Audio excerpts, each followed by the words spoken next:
Hey, amazing listeners! Before we dive into this gripping story, hit that like button, drop a comment telling us where you're from and what city you're watching from, and don't forget to subscribe to our channel for more stories like this.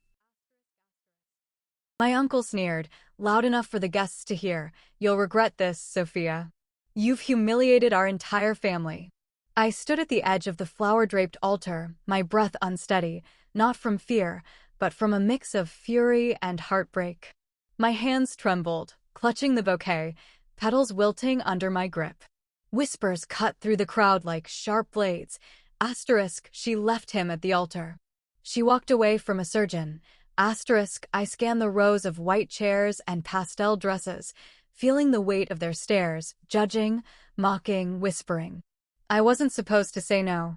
Not to Dr. Nathan Carter, Ivy League educated, six-figure earner, with flawless hair and a family name that echoed in New York's elite circles. But when the officiant asked if I'd take him as my husband, I whispered, no. Gasps rippled through the crowd. I raised my voice. No, I won't marry a man I don't love just to please you all. Aunt Clara shot up, hands flailing as if I'd desecrated a sacred vow. What are you doing, Sophia? She shrieked. My father, face flushed, gripped his whiskey glass and hissed, you ungrateful child. You think anyone will want you after this spectacle? I turned to him steady. I'd rather be alone than live a life you chose for me. My cousin Lily scoffed from the front row, her expression dripping with condescension. She's always been dramatic. Remember when she quit law school for painting? Another cousin snickered. Yeah, now she's out there with her little street art. Such a success. I said nothing, just turned and walked down the aisle alone, the same aisle I'd ascended minutes earlier to applause. Now, silence trailed me. My father's voice burned into my back. You'll regret this, Sophia. You'll come crawling back. I didn't get far. As I reached the estate's gravel driveway, barely holding back tears, I heard it, engines roaring, multiple, followed by gasps, chairs scraping, and heels stumbling over grass. A champagne glass shattered. I turned, heart pounding. 10 black limousines lined up outside the gates, a sleek convoy. Then he stepped out, sharp black suit, polished boots, jawline carved like stone, eyes cold as steel. His presence silenced the wedding. Even my father froze. Murmurs rippled. Is that him? No way. Oh my God, I blinked, lips parting, words failing. Ethan Blackwood, the self-made tech billionaire who vanished from the public eye 2 years ago after selling his cybersecurity empire for $2.1 billion. My childhood best friend from South Carolina, torn from me when my parents forced me into finishing school. The boy who once stood under a flickering porch light and promised, one day, I'll come back for you. No one knew we'd stayed in touch. No one knew I'd sent him a text that morning, hours before the ceremony. I'm about to make the biggest mistake of my life. Now, here he was, striding across the lawn like he owned it, unfazed by the shocked whispers or my cousin tripping over her chair. He walked straight to me and, without hesitation, pulled me into his arms. You didn't make a mistake, he whispered. You made the first right choice of your life. Then he turned to my father. I'm the man she chooses, he said, calm as stone. From now on, you speak to her with the respect she deserves. My father's mouth opened, then closed, speechless. Aunt Clara fainted. A wine bottle rolled under the dessert table. For the first time in years, I felt powerful, not because Ethan had come, but because I'd chosen to break free before anyone could force me off the edge. The string quartet sat frozen, violins midair, eyes darting between us. My mother snapped, pearls rattling, Is this a stunt, Sophia? You humiliated your fiancé, and now this is your plan. Ethan didn't glance at her, his arm steady around my waist. She's not your pawn anymore, he said, his tone sharp yet restrained. Uncle James barked, This is a private event. You can't just barge in with your limos, and Ethan cut him off. Act like what? Like someone who could buy this estate 5 times over? Or someone who actually cares about Sophia? Uncle James choked on his words. I should have been trembling, but I wasn't.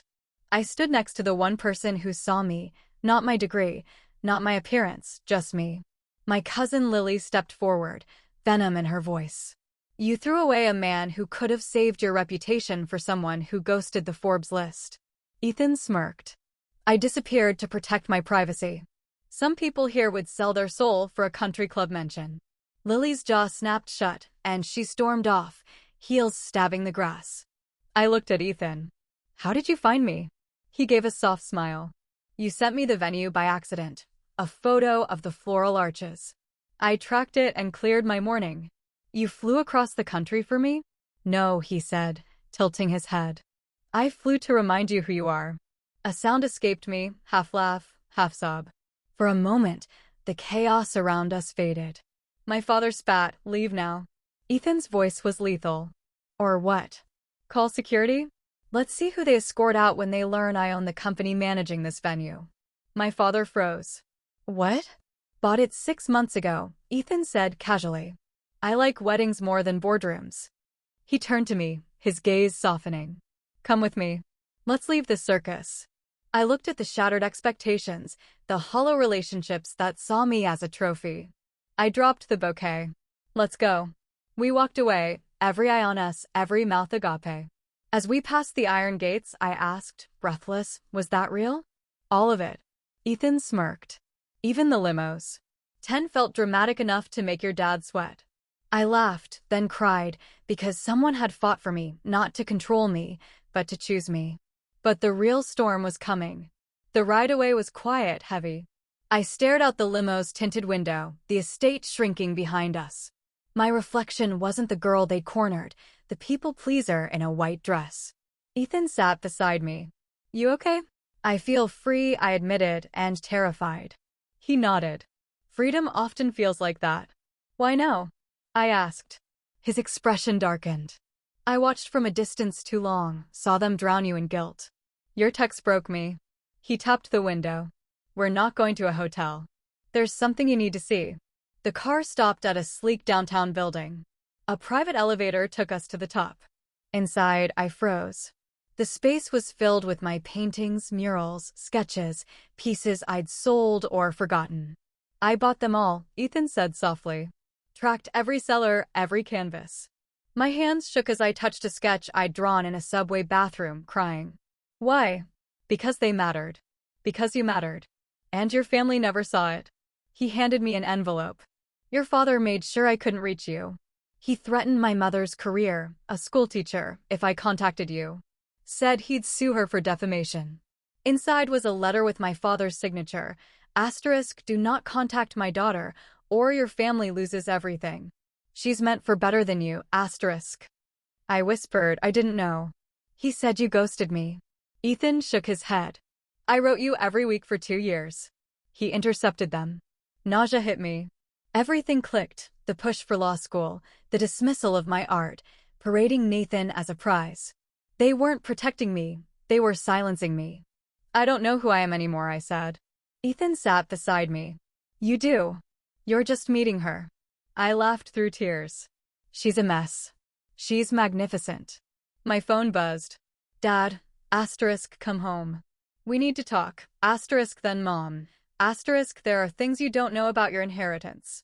You're making a mistake, asterisk. I stared at the screen. They're hiding something. Ethan handed me another envelope. I hired someone to look into your family's finances. Inside were bank statements, trust funds drained, properties sold under my name without my consent. They've been stealing from your trust for years, Ethan said. Your grandfather left you more than you knew. Everything I'd trusted, every dinner, every forced smile, was a lie. This wasn't just a wedding I'd escaped, it was a heist. We drove to my parents' house without warning. I walked in, Ethan behind me. They were all there, father pacing, mother on the couch, Uncle James and Aunt Clara by the fireplace. You need to leave, father barked at Ethan. No, I said. He stays. We talk. Mother tried, Sophia. There are things we hid for your own good. You're sensitive. I'm done being gaslit, I snapped. Tell me the truth. Silence. Then Mr. Lang, my grandfather's attorney, stepped forward with an envelope. Your grandfather left this for you. Inside was his letter. Asterisk, Sophia, I knew they'd try to take what's yours.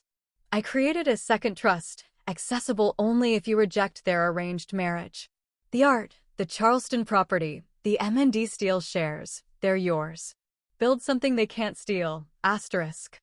My father's face drained of color. This is a joke, Uncle James snarled. It's legal, Mr. Lang said. Effective immediately. They erupted, mother reasoning, father threatening, and Clara accusing. I wasn't listening. I see it now, I said. You never supported me. You supported who you wanted me to be. When I didn't fit, you cut me out. Father hissed, you're turning your back on family. No, I said. On abuse.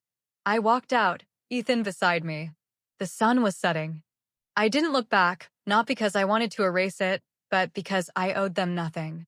2 weeks later, I stood at the Charleston estate my grandfather left me, a sunlit property with porches and an oak tree. Inside were his letters, sketchbooks, photos of me drawing as a child. He believed in me. Always. I transferred ownership, secured the steel company shares my family didn't know existed. At the board meeting, Father walked in, confident, until he saw me at the head. Sophia Wells, the chairman said, majority shareholder. His face crumpled. A month later, I held a quiet art exhibition at the estate. No press, just music, candles, and people who saw me. Ethan stood beside me, his arm around my waist. Feels good, doesn't it? He whispered. I smiled. Like breathing again. He leaned in. Ready for the next chapter? I nodded. Revenge wasn't loud. It was peace on my terms in my name. Wow, what a story. If you loved it, smash that like button, leave a comment sharing what you would have done in Sophia's shoes, and subscribe for more epic tales. Let us know your thoughts. We read every comment. Asterisk, asterisk.